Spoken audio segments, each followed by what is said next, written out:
Furniture വിപണന രംഗത്ത് 13 വർഷത്തിലധികം നിലമ്പൂരിൽ പുതുമയുടെ പ്രൗഢ വിസ്മയം ഒരുക്കിക്കൊണ്ട് വിശ്വസ്തയോടെ പ്രവർത്തിച്ചു വരുന്ന ന്യൂ രാജധാനി ഫർണിച്ചർ കീർത്തിപ്പടി നിലമ്പൂർ.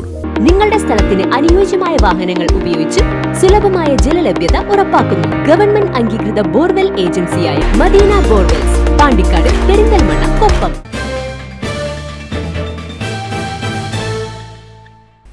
നിലമ്പൂർ രാമൻകുത്ത് വീട്ടുമുറ്റത്ത് നിർത്തിയിട്ടിരുന്ന സ്കൂട്ടർ മോഷണം പോയ സംഭവത്തിൽ പ്രായപൂർത്തിയാകാത്ത വിദ്യാർത്ഥി ഉൾപ്പെടെ 2 പേർ പിടിയിൽ.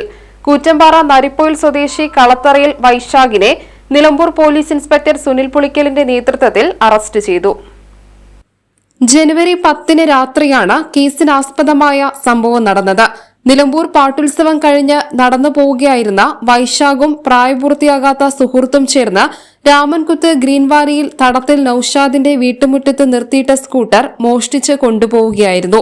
പിന്നീട് നമ്പർ പ്ലേറ്റ് അഴിച്ചുമാറ്റി പ്രതിയും പ്രായപൂർത്തിയാകാത്ത മറ്റ് സുഹൃത്തുക്കളും ചേർന്ന് ഉപയോഗിച്ചു വരികയായിരുന്നു.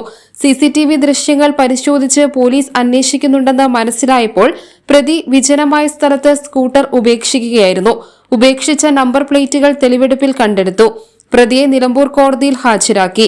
പ്രായപൂർത്തിയാകാത്ത കുട്ടിയെ ജുവനൈൽ ജസ്റ്റിസ് ബോർഡ് മുൻപാകെ ഹാജരാക്കും. SI A രാജൻ, CPOമാരായ പ്രിൻസ്, ഉജേഷ് എന്നിവരും ഡാൻസാഫ് അംഗങ്ങളും ചേർന്നാണ് പ്രതിയെ അറസ്റ്റ് ചെയ്തത്. News bureau, Nilambur. നിലമ്പൂരിന്റെ ആതുര സേവന രംഗത്ത് ഡോക്ടർ കൃഷ്ണവേണിയുടെ നേതൃത്വത്തിലുള്ള പുതിയ മാനേജ്മെന്റിന്റെ കീഴിൽ അത്യാധുനിക സൗകര്യങ്ങളോടുകൂടി Devi Janani maternity and general hospital, Kaluthumkadavu, Nilambur.